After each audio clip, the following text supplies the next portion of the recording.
आज की कहानी है उस रात का सच है।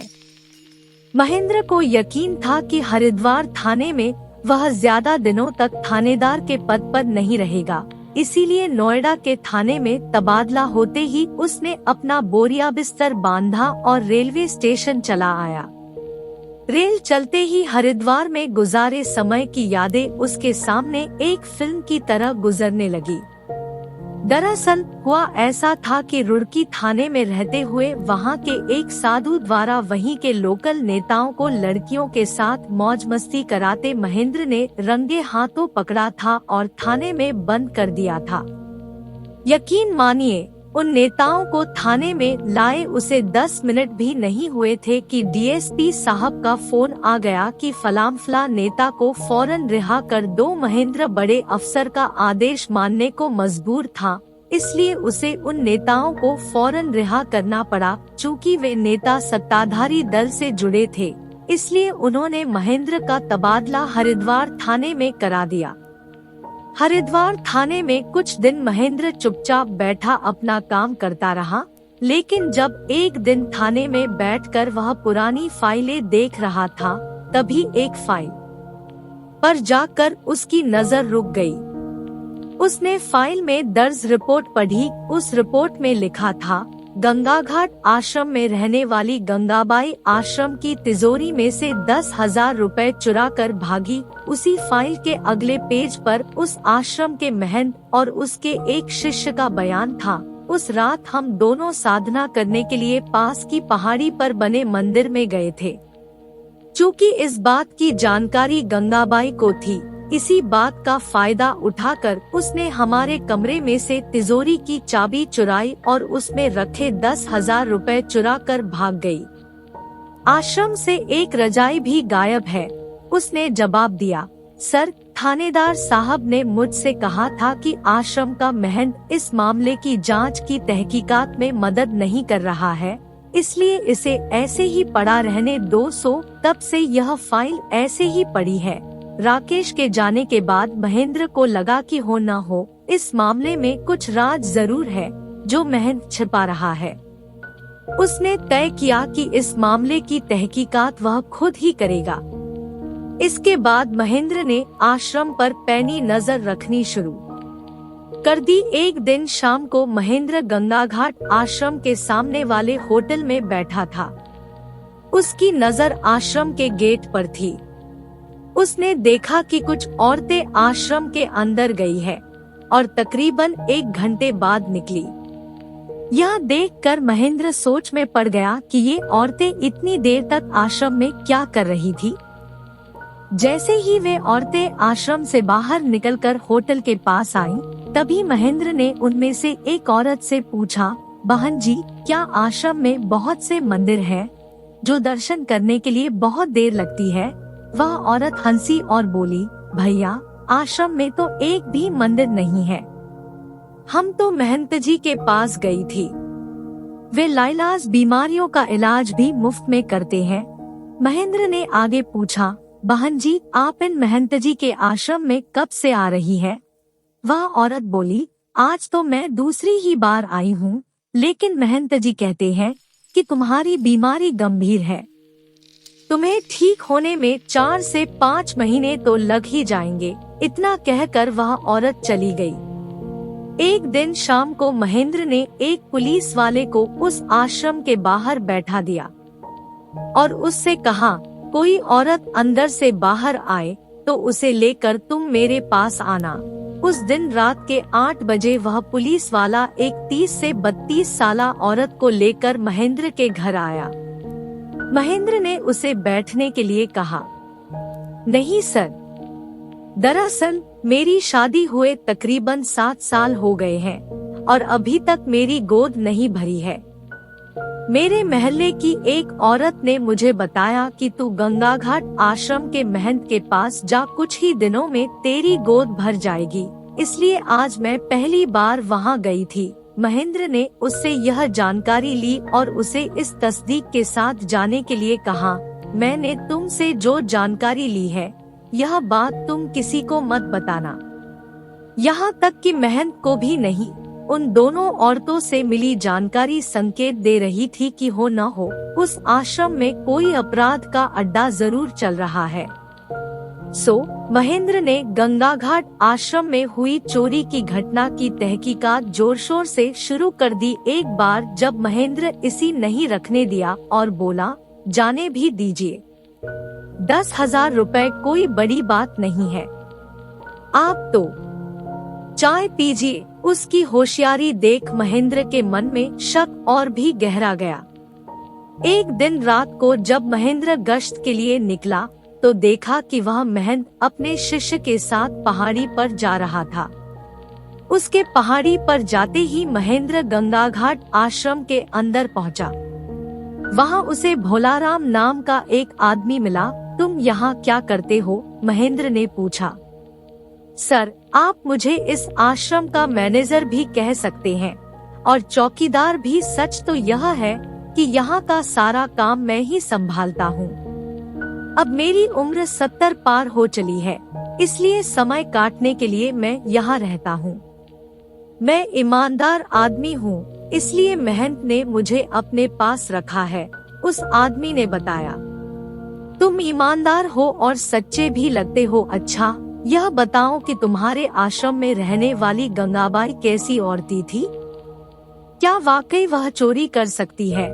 महेंद्र ने पूछा। वह आदमी बोला, सर, मैं आपसे झूठ नहीं बोलूँगा। दरअसल गंगाबाई इस आश्रम में झाड़ू पोछे का काम करती थी।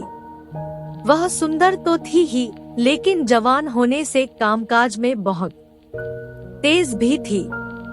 जब मैं नया इस आश्रम में आया तब गंगाबाई ने ही मुझे बताया था कि महंत जी का नित्यक्रम एकदम पक्का है।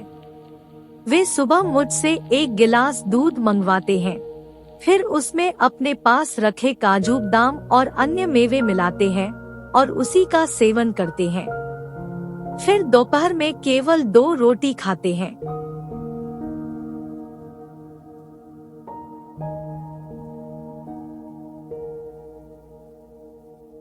इसी तरह शाम को भी उनका यही नित्यक्रम रहता है। उस दिन उसकी यह बात सुनकर मुझे हंसी आ गई थी। तब गंगाबाई ने मुझसे पूछा भी था, भोला भैया, तुम्हें हंसी क्यों आई? सर, मुझे हंसी इसलिए आई थी कि उसकी बात सुनकर मैं सोच में पड़ गया था कि एक दिन में 2 से 2 गिलास मेवे वाला दूध पीकर यह महंत उसे हजम कैसे करता होगा, क्योंकि वह अपने कमरे से कभी कभार ही बाहर जाता है। सर, गंगाबाई का पति इसी आश्रम में रहता था। मेरे यहाँ आने से पहले आश्रम का सारा काम वही देखता था। कुछ दिनों से मैंने उसमें एक बर्ताव देखा था कि वह रोजाना रात को शराब पीकर आश्रम में आने लगा था। तब मेरे मन में सवाल भी उठा था कि उसके पास शराब पीने के लिए पैसे कहाँ से आते हैं। एक दिन मुझसे रहा नहीं गया और मैंने गंगाबाई से पूछ ही लिया, बहन, तुम रोजाना अपने पति को शराब पीने के लिए पैसे क्यों देती हो? तब वह बोली थी, भोला भैया, मेरे पति को शराब पीने के लिए पैसे मैं नहीं देती हूँ, बल्कि खुद महंत जी ही देते हैं। उस दिन उस आदमी के मुंह से ऐसी बातें सुनकर महेंद्र भी दंग रह गया था। एक दिन मुझसे रहा नहीं गया और मैंने गंगाबाई से पूछ ही लिया, बहन, तुम रोजाना अपने पति को शराब पीने के लिए पैसे क्यों देती हो? तब वह बोली थी, भोला भैया, मेरे पति को शराब पीने के लिए पैसे मैं नहीं देती हूँ, बल्कि खुद महंत जी ही देते हैं। उस दिन उस आदमी के मुंह से ऐसी बातें सुनकर महेंद्र भी दंग रह गया था। उस आदमी ने आगे बताया, एक दिन जब रात को गंगाबाई का पति शराब पीकर आया, तब महंत जी ने उसकी सरेआम पिटाई की और आश्रम के गेट से उसे बाहर धकेलते हुए कहा, तू रोजाना शराब पीकर आश्रम के नियमों को तोड़ता है। अब तू इस आश्रम में नहीं रह सकेगा। आज के बाद तू मुझे कभी अपना मुंह मत दिखाना। सर, उस रात उसका पति जो इस आश्रम से गया, तो आज तक उसका पता नहीं चला कि वह कहाँ है, जिंदा भी है या नहीं। गंगाबाई भी अपने पति के साथ यहाँ से जाना चाहती थी, लेकिन उसी दिन महंत का एक शिष्य आश्रम में आया और उसने महंत जी को कहकर उसे आश्रम से नहीं जाने दिया। महंत और उसका शिष्य रोजाना मेवे वाला दूध गंगाबाई के हाथों से पीते रहे। एक दिन महंत जी ने मुझसे कहा, कुछ दिन के लिए तुम अपने ऋषिकेश वाले आश्रम जाकर रहो और वहाँ का इंतजाम देखो। सर, समय कब रुका है जो रुकता। मैं 1 महीने बाद दोबारा इस आश्रम में आ गया। एक दिन महंत जी ने मुझसे कहा, कुछ दिन के लिए तुम अपने ऋषिकेश वाले आश्रम जाकर रहो और वहाँ का इंतजाम देखो। सर, समय कब रुका है जो रुकता। मैं 1 महीने बाद दोबारा इस आश्रम में आ गया। एक दिन सुबह सुबह गंगाबाई दौड़ी दौड़ी अपने कमरे से बाहर निकली और बाथरूम में जाकर उल्टियां करने लगी। जब उसकी इस हरकत पर महंत जी और उनके शिष्य की भी नजर पड़ी, तब शिष्य बोला, गुरुजी, कुछ गड़बड़ लगती है। गंगा सुबह से कई बार उल्टियां कर चुकी है। मुझे लगता है कि वह पेट से हो गई है। शिष्य के मुंह से ऐसी बात सुनते ही महंत के माथे पर पसीना आ गया। वे बोले, जैसे जैसे इसका पेट बढ़ता जाएगा, अपने पाप का घड़ा लोगों के सामने आने लगेगा। फिर जो लोग हमें साधु सन्यासी मानकर पूछते हैं, वे ही हमारा मुंह काला करके हमें सरे बाजार घुमाएंगे। अगर इस मुसीबत को हमने जल्दी से नहीं निपटाया तो हम निबट जाएंगे। शिष्य के मुंह से ऐसी बात सुनते ही महंत के माथे पर पसीना आ गया। वे बोले, जैसे जैसे इसका पेट बढ़ता जाएगा, अपने पाप का घड़ा लोगों के सामने आने लगेगा। फिर जो लोग हमें साधु सन्यासी मानकर पूछते हैं, वे ही हमारा मुंह काला करके हमें सरे बाजार घुमाएंगे। अगर इस मुसीबत को हमने जल्दी से नहीं निपटाया तो हम निबट जाएंगे। सर, उस रात का सच आपको बता रहा हूँ। वह अमावस की काली रात थी। जब रात को गंगाबाई उन्हें दूध देने उनके कमरे में गई, तभी उन्होंने उसके मुंह में कपड़ा ठूंसा, फिर गला दबाकर उसकी हत्या कर दी और आधी रात के बाद रात के अंधेरे में महंत के शिष्य ने उसकी लाश एक रजाई में लपेटी और उसे गंगा में बहा आया।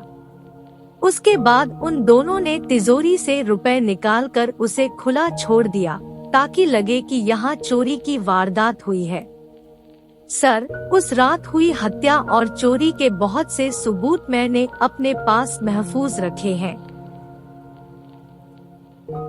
मरी भी यही इच्छा थी कि साधु के रूप में छिपे इन अपराधी भेड़ियों को मैं सलाखों के पीछे देखूं, लेकिन जब आपके पहले के थानेदार ने इस केस में दिलचस्पी नहीं दिखाई, इसलिए मैं उनके सामने इन सबूतों को नहीं लाया।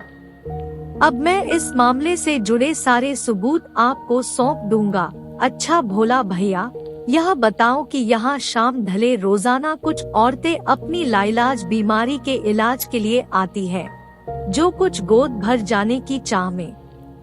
इसका क्या राज है? महेंद्र ने धीरे से पूछा।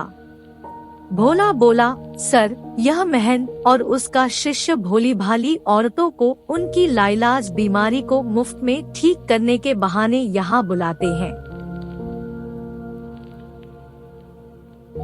तकरीबन 2 महीने तक जड़ी बूटियों के नाम पर पहाड़ी पर लगे पेड़ों की डालियों को पीसकर उन्हें दूध में पिलाया जाता है, और जब वे औरतें इस महंत पर पूरा विश्वास करने लगती हैं, तब बारी बारी से एक एक को दूध में नशे की गोलियां मिलाकर बेहोश किया जाता है, और फिर ये उनके जिस्म के साथ अपनी हवस पूरी करते हैं। बेचारी इज्जत खो चुकी औरतें शर्म के मारे किसी को कुछ नहीं बताती और चुपचाप घर में बैठ जाती है, लेकिन आश्रम में गोद भरने ये औरतें किस आस पर आती है? महेंद्र ने भोला से पूछा। सर, यह महंत ऐसी हवा अपने बारे में फैलाता है कि गंगा घाट के आश्रम के महंत को सिद्धि प्राप्त हुई है और उनके आशीर्वाद से बांझ औरतों को भी बच्चे हो जाते हैं। हमारा यह महंत गोद भरने की चाह रखने वाली औरतों को रात को आश्रम में बुलाता है, उनको 2 से 4 बार पूजा पाठ और हवनों में बैठाता है। फिर एक फल हाथ में देकर उसके कान में धीरे से कहता है कि जब हम आदेश करें तब इसे अपने मुंह में रखना। देखना तुम्हारी गोद जल्दी ही भर जाएगी। फिर उस औरत को महंत के कमरे के पास वाले अंधियारे कमरे में जाने के लिए कहा जाता है। वहां पहुंचते ही महंत का शिष्य उस औरत के कान में धीरे से कहता है, आज तुम्हारी गोद भरने का शुभ दिन है। देखना आज चमत्कार होगा और महंत जी की कृपा से तुम्हारी गोद भर जाएगी। तुम इस फल को आंख बंद करके खाती रहो। जब वह औरत बिना कपड़ों में चमत्कार होने की राह देख रही होती है, कभी कभी यह महंत तो कभी उसका शिष्य उसको उस अंधियारे कमरे में शिकार बनाते हैं। आखिर मेवे वाला दूध कभी तो अपना असर दिखाएगा ही ना। अपनी लुटी इज्जत को ढकने के चक्कर में ऐसी औरतें इन पाखंडियों की करतूत किसी को नहीं बताती, इसलिए इनकी यह दुकानदारी चलती रहती है। अगर मैं महंत के खिलाफ एक्शन लूं, तो क्या तुम गवाही दोगे? महेंद्र ने भोलाराम से पूछा। सर, मैं यह सब लिख कर भी देने को तैयार हूँ, भोलाराम ने पूरे जोश के साथ कहा। भोलाराम के बयान और उसके द्वारा दिए सबूतों के आधार पर महेंद्र ने अगले ही दिन महंत और उसके शिष्य को गिरफ्तार कर लिया। महंत और उस के शिष्य को गिरफ्तार हुए 2 घंटे भी नहीं हुए थे कि महेंद्र को आईजी और डीएसपी से संदेश मिलने शुरू हो गए कि उस महंत को तत्काल रिहा करो और उसके खिलाफ जो सबूत है उन्हें जलाकर नष्ट कर दो। जब महेंद्र ने आईजी साहब से कहा, सर, उस महंत के खिलाफ मेरे पास पुख्ता सबूत है, तब आईजी बोले, मिस्टर, थोड़ी मेरी बात समझने की भी कोशिश करो। उस महंत का प्रभाव इतना ज्यादा है कि हम पर भी ऊपर से लगातार दबाव आ रहा है। महेंद्र ने आईजी साहब से कहा, सर, मैं उन्हें रिहा नहीं कर सकता। तब वे बोले, फिर तुम मेरा यह ऑर्डर भी सुन लो, तुम्हारा तबादला नोएडा थाने में किया जाता है। तुम तत्काल नोएडा थाने में जाकर मुझे सूचना दो। रेल एकदम से रुक गई। मालूम करने पर पता चला कि किसी ने चेन खींची थी। रेल के रुकते ही इंस्पेक्टर महेंद्र यादव के साए से बाहर निकलकर हकीकत की दुनिया में आ गया। तब भी उसके मन में यह एकदम पक्का था कि वह किसी भी थाने में क्यों न रहे, उसके काम करने का तरीका यही रहेगा, चाहे फिर तबादले कितने ही क्यों न होते रहें। Thank you for watching. Please like, subscribe and share.